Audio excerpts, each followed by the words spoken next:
even when you have pretty good offenses they're going against. First, I want to thank MississippiPub.com and Beaver Island Brewing. They've been sponsoring us all season. MississippiPub.com. It's in Inver Grove Heights. Use GPS to find them. Once you wind through the winding roads, you'll find them right next to the marina and overlooking the Mississippi River. It's a gorgeous view any time of year. You can also reach them at MississippiPub.com. They have daily happy hours. They have weekend breakfasts, Friday fish fries, lunch specials, burgers, ribs, comfort food, pretty much anything you would want. And they also host parties. And they obviously partner with Beaver Island Brewing, which is a really cool company. I've been following them on Twitter. They do a lot of good works. Check out MississippiPub.com and Beaver Island Brewing. So the Bears-Eagles game did have the same feeling as that Vikings-Seattle game in Seattle earlier this year. Yeah, I mean, number one, it's outdoors. You're talking obviously late in the season, although the weather wasn't really a factor in Chicago as much as it was in that, what was it, -9, I think, something like that for the Seattle Vikings game. But it was such a defensive struggle on both sides. And then, same thing with Blair Walsh, had kicked 3 field goals, through the majority of that game, and the Vikings are down 10-9. Cody Parker had made 3 field goals in the Bears Eagles game, and then both of them get set up for game-winning field goals, and both of them miss. It was pretty incredible. Now, Blair Walsh's was far, far worse than Cody Parkey's miss, and the Eagles player, admitted he tipped the ball, so you do wonder how much that had to do with it. But the similarities of post-game and reaction were very much the same, where, Blair Walsh took it hard, took it on himself that he lost. Parkey did the same thing. And Blair Walsh just had some disgusting things waged at him on social media, and Cody Parkey the same thing. I mean, people with sort of veiled death threats and disgusting acts to the family of Cody Parkey. It really brings out the worst in human beings and sports fans when things like this happen. No question, and all that is disgusting. And from a football, just looking at the logistics of it, I think the difference is that Walsh had the easiest kick in football, other than the conditions. It was freezing, as you said. And by the way, I misspoke. I said Vikings Seattle earlier this year. I meant back in whatever it was, 2015. Walsh had the easiest kick you can have. Parkey it was a little bit longer, better conditions, but a little bit longer, and it got tipped ever so slightly and threw it off course. Now, you can argue that he should have gotten the ball up in the air more. That is kind of on the kicker to get the ball over the linemen who are leaping, but it wasn't quite the choke job it looked like at first blush. No, and I don't honestly know if Parkey even knew that it was tipped because of I don't think he did. Yeah, I mean, his comments after the game seemed to indicate that he thought he hit a good ball, is one of the quotes that he had, and it did look like it, was a decent ball and had a chance. But man, everything that he went through in that the game where it was against the Lions, right, where he had 4 that went off the upright, and all the pressure on him after that, and then to actually hit the upright again and the crossbar. I mean, you're talking the difference of maybe 6 inches on that crossbar. If it hits on the back portion of that crossbar, it goes in, and he's somewhat of a hero. Although I think there would be the same level of angst about the coming games that the Bears would have had, and how good can he perform there. But it also has something to do with the movement that aggressive NFL coaches have in going for it more on 2-point conversions. And we saw it with Seattle in the playoffs when Janikowski gets hurt and they're going for 2-point conversions. And so, it's such a mind game with those kickers. And that's why, I don't necessarily put a lot of blame on Prefer. I think he tries to kind of stay out of the heads of kickers, whereas I think some of it has to do with a head coach who generally is hard on kickers and offensive coordinators, and you wonder how much that has to do with some of the struggles that kickers in Minnesota have had. Yeah, absolutely. And I wrote about that earlier this year. I think Zimmer is hard on kickers and offensive coordinators. He's probably hard on a lot more people. It's just, if he's hard on a defensive lineman, you don't see that show up. Sometimes being hard on a defensive lineman just means the defensive lineman hit somebody harder on the field. But yeah, you're talking about the fragility of kickers and the delicate nature of being an offensive coordinator who can get second guessed on any call in any game. It has been a really interesting dynamic. And, I've had a lot of people lately, we're sitting here talking in the wake of Tom Thibodeau being fired. I've had a lot of people on the local sports scene, not fans, but people who work for local teams, say they see some similarities between Tibbs and Zimmer, just in terms of stubbornness and being hard on people around them. Well, and, Zimmer, I think one of the issues with him is he is such a grinder of tape and believes that every answer can be found in tape and scheme.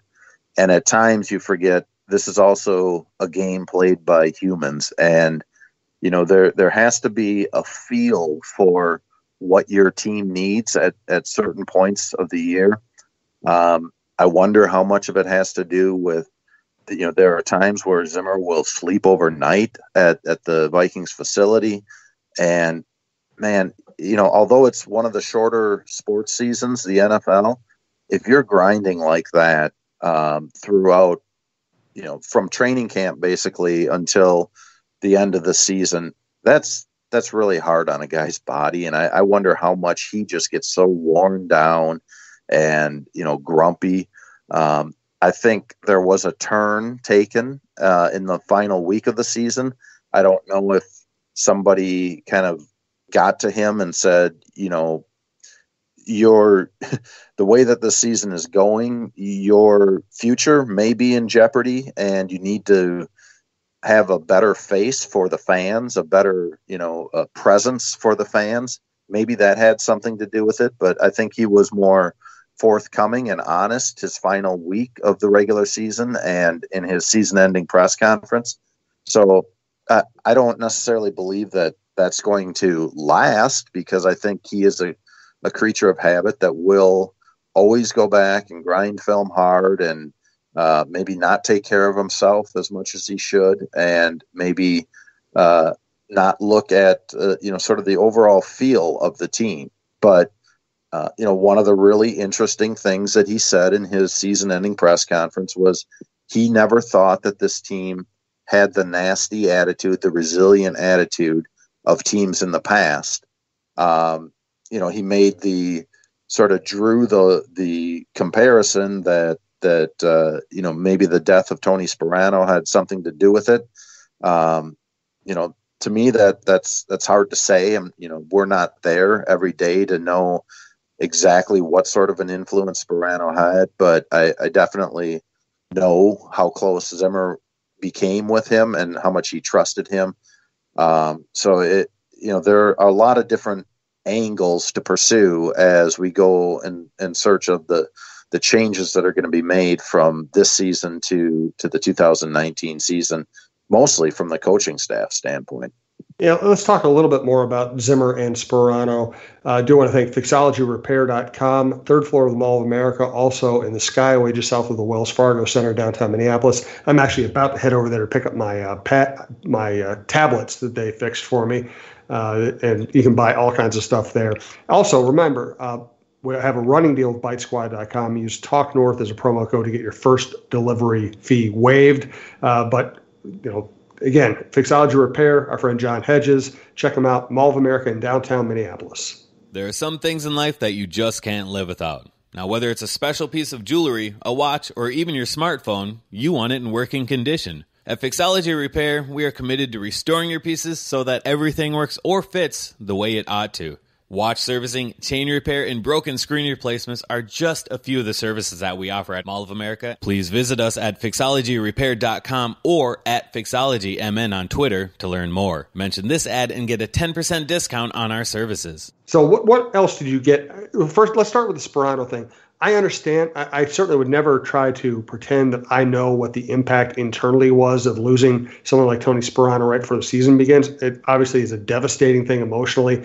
I'm just not sure you should bring that up as an excuse after you lose, because it just felt a little awkward to me. Am I wrong? No, I think it was, but I also think that Zimmer was kind of had spent the previous 3-4 days searching for answers on Right. kind of an overall look of what went wrong. And I mean, that's just a very tough way to start out the season when you lose, a coach unexpectedly dies about 4 days before training camp opens. And, especially when it's a coach that was as influential on Zimmer and on, one of the positions of the team that I think needed to have the best coaching job possible, the offensive line. I found it really interesting too that Zimmer said, to get that nasty attitude back, I have a plan. And yet, he didn't really give one. That felt a little bit hollow to me. That, it to me was sort of we're going to go back to our tough guy roots. And, but how do you get there? I mean, I don't know. And there is a very fine line for a coach now entering his 6th season, I believe, to keep riding the same players hard, and always on the whip. To me, that, you have to be a little bit careful there. You could also lose a team, and it could go exactly the opposite of what you want if you're riding them too hard. No question about it. Very interesting dynamic too, in that, this is a team that kind of has to win now, and that they obviously the quarterback is concerned, but you also have a head coach and a general manager entering the last year of their contract. And while I don't know that would necessarily be a terrible thing for Zimmer, here are the problems. If your team starts going south and the head coach is in the last year of his contract, you might have some players asking, okay, is this the guy we want to play for? And that does happen in the NFL. The other problem is you have a general manager who might be incentivized to invest everything in this 1 year to save his job. And general managers are always tasked with looking at the long-term future of a franchise. How do you think all this plays out? Do you think they get extensions? Well, if they do, I would think that it would just be a year extension. I think with Zimmer, it's a little bit more complicated because if he's hiring and extending the contracts of assistant coaches and coordinators, generally those are done on 2-year cycles. And so if Zimmer is on the final year of his contract, and let's say it's not Stefanski that's coming back as the offensive coordinator, then, how long do you give these guys for contracts? Is anybody new going to want to come in for a 1-year contract? I mean, they would if they have no other options, but if they have an option for a 2-year contract at another with another team, then this isn't all that of an inviting place to be. So I think there is some risk in having your head coach be under a 1-year contract or in the final year of his contract. Maybe they can work it out where there is, they just call it an extension and it's really a sort of a team option. I don't necessarily know if any agent would let his client sign that kind of a contract. So it's a strange dynamic, yet I am not convinced that extending both of those guys for another few years is the right move, because I don't think that they've proven to get where they both said that they want to get, and they both I think agreed with the expectations that were placed on this team heading into the season. So I don't have a problem with them both entering the final year of their contract and the ownership to say, look, guys, prove it.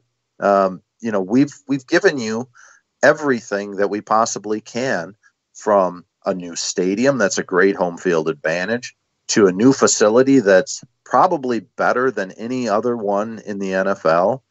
to spending up to the salary cap as much as we